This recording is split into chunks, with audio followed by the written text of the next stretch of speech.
നിങ്ങളുടെ favourite shows ഇനി ഒരിക്കലും മിസ്സാവില്ല. ഇപ്പോൾ C5 കാണും നിങ്ങളുടെ ഫേവറേറ്റ് ഷോസ് തികച്ചും സൗജന്യമായി. അപാരമായ ജ്യോതിഷ പാണ്ഡിത്യവും മാന്ത്രിക ശക്തിയൊക്കെ ഉള്ള ആളാത്രേ. ആ സിദ്ധം വിചാരിച്ചാല് ഏത് കൊടിയ ജാതക ദോഷത്തിനും പരിഹാരം കാണാനാവും. ജാതകദോഷമുള്ള നിന്നെ ഋഷി ഒരിക്കലും താലി കെട്ടാൻ പാടില്ലായിരുന്നു. ജോത്സ്യർ പറഞ്ഞതനുസരിക്കുകയായിരുന്നു വേണ്ടത്.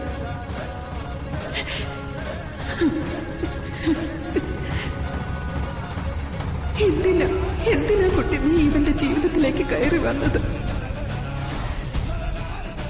നിന്നെ വിവാഹം കഴിച്ച ഋഷിയുടെ ജീവന് അപകടം സംഭവിക്കുമെന്ന് നിനക്കും അറിയായിരുന്നില്ലേ? അന്ന് നീ ജാതകദോഷത്തിന്റെ ഗൗരവൻ ഋഷിയെ പറഞ്ഞു ബോധ്യപ്പെടുത്തിയിട്ട് ഒഴിഞ്ഞു പോകാമായിരുന്നില്ലേ?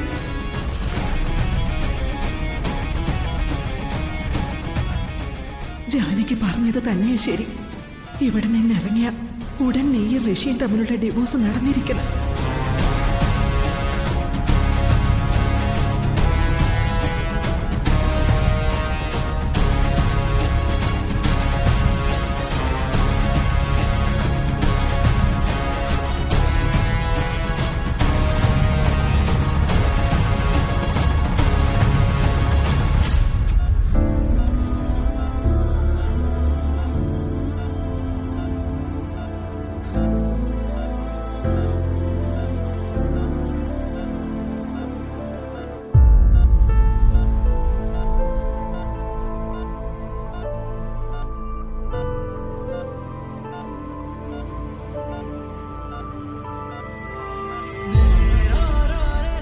ഋഷി മോനെ, നിന്നെ ഇങ്ങനെ കാണാൻ വയ്യല്ലോ മുത്തശ്ശിക്ക്.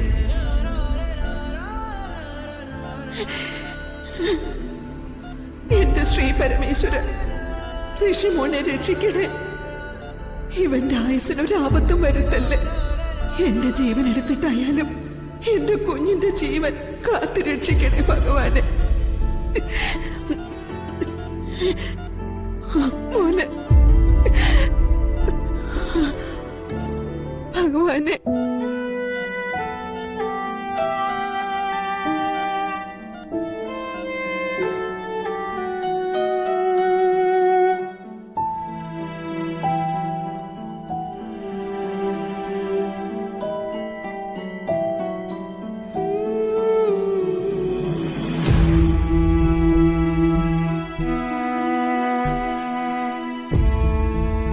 എന്റെ പ്ലാനിന്റെ ആദ്യ ഭാഗം അങ്ങനെ വിജയിച്ചു.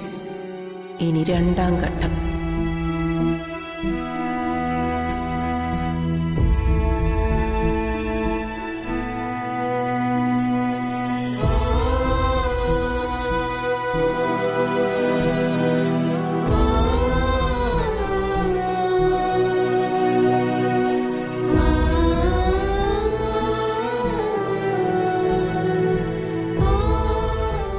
ജാനകി മേഡത്തെ എന്ത് പറഞ്ഞ് ആശ്വസിപ്പിക്കണമെന്ന് എനിക്കറിയില്ല. ഞാനും ജാനകി മേഡത്തെ പോലെ ഒരു അമ്മയല്ലേ. അതുകൊണ്ട് തന്നെ മാഡത്തിന്റെ വേദന എനിക്ക് മനസ്സിലാവും. ഋഷിയെ ജീവനോട് കിട്ടാൻ വേണ്ടിയുള്ള മാഡത്തിന്റെ പ്രാർത്ഥന ഈശ്വരൻ കേൾക്കും.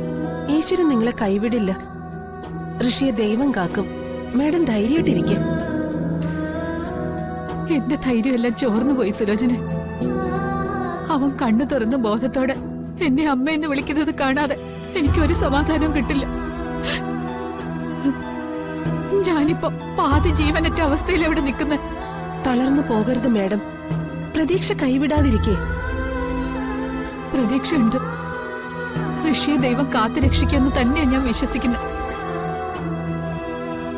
അവൻ ഈ ആപത്തിന്ന് കരകയറി വരും. പക്ഷെ എന്നാലും ഞങ്ങൾക്ക് മനസ്സമാധാനത്തോടെ കഴിയാൻ പറ്റില്ലല്ലോ. ഗോപികയുടെ കഴുത്തില് ഋഷി കെട്ടിയ താലി കിടക്കുന്നിടത്തോളം കാലം ഋഷിയുടെ ജീവന് എന്തെങ്കിലും തരത്തിലുള്ള ആപത്ത് സംഭവിക്കുമെന്ന് പേടിച്ചല്ലേ കഴിയാൻ പറ്റുള്ളൂ.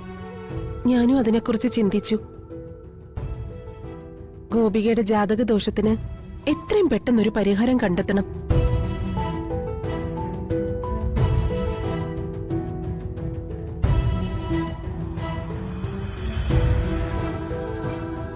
അതിന് പരിഹാരം ഞാൻ പറഞ്ഞത് തന്നെയാ. ഋഷിയും ഗോപികയുമായിട്ടുള്ള ബന്ധം വേർപെടുത്തണം. മാഡം, അത് പറയുന്ന പോലെ അത്ര ഈസി ഒന്നും ആയിരിക്കില്ല. എന്താ അതിന് തടസ്സം? ഒരു തടസ്സവും ഇല്ല. ഡിവോഴ്സിന് ഗോപിക തയ്യാറാവണം, അത്രേ ഉള്ളൂ. അവളെ കൊണ്ട് ഈ ഡിവോഴ്സിന് ഞാൻ സമ്മതിപ്പിക്കും. അവൾ സമ്മതിക്കും. അതിനുവേണ്ടി എന്തു മാർഗവും ഞാൻ സ്വീകരിക്കും. ഗോപിക സമ്മതിച്ചാലും ഋഷി അതിന് തയ്യാറാവോ? അവൻ അതിന് തയ്യാറായും മതിയാവും. അത് സാധിക്കുമെന്ന് എനിക്ക് തോന്നുന്നില്ല. ഋഷി ഗോപികയെ വിട്ടുപിരിയാനൊന്നും പോകുന്നില്ല മാഡം. ഇനിയിപ്പം നിർബന്ധിച്ച് ഗോപികയുടെ കഴുത്തിന്ന് ഋഷി കെട്ടിയ താലി ഊരി വാങ്ങി എന്ന് കരുതുക. അന്നേരം ഋഷി മിണ്ടാതിരിക്കോ? ഋഷി ചിലപ്പോ എന്തെങ്കിലും കടുങ്കൈ ചെയ്തു വരും. അവൻ അങ്ങനെ ചെയ്യില്ല എന്ന് മാഡത്തിന് ഉറപ്പു പറയാൻ പറ്റുമോ?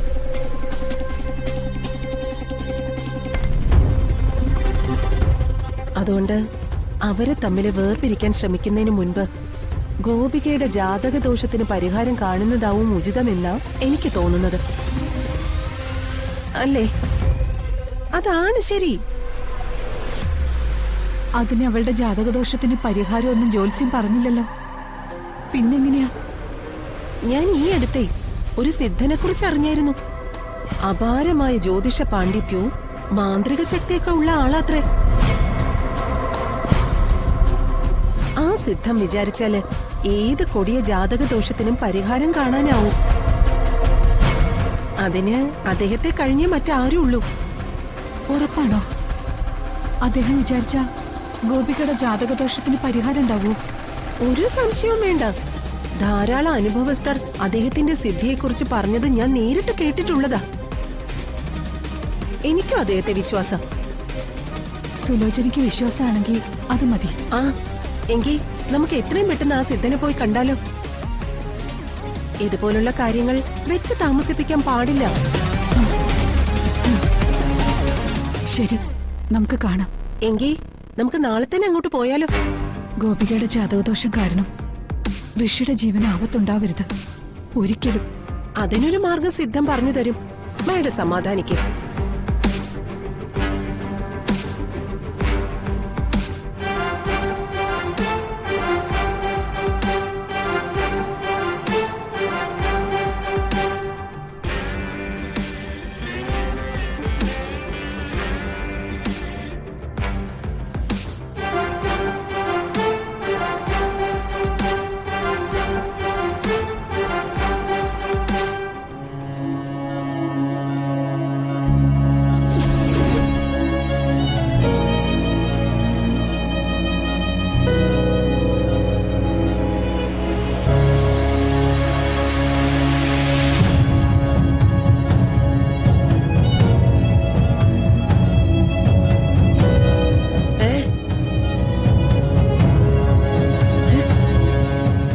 ഋഷി, ഋഷി, ഋഷി എണീക്ക്. ഋഷി എണീക്ക്. ഋഷി, ഋഷി, സിദ്ധു, ഋഷി എണീക്ക്. സിദ്ധു, അയ്യോ, ഋഷി. ഡൗൺലോഡ് ചെയ്യൂ C5 ആപ്പ്. കാണൂ എല്ലാ എപ്പിസോഡുകളും സൗജന്യമായി.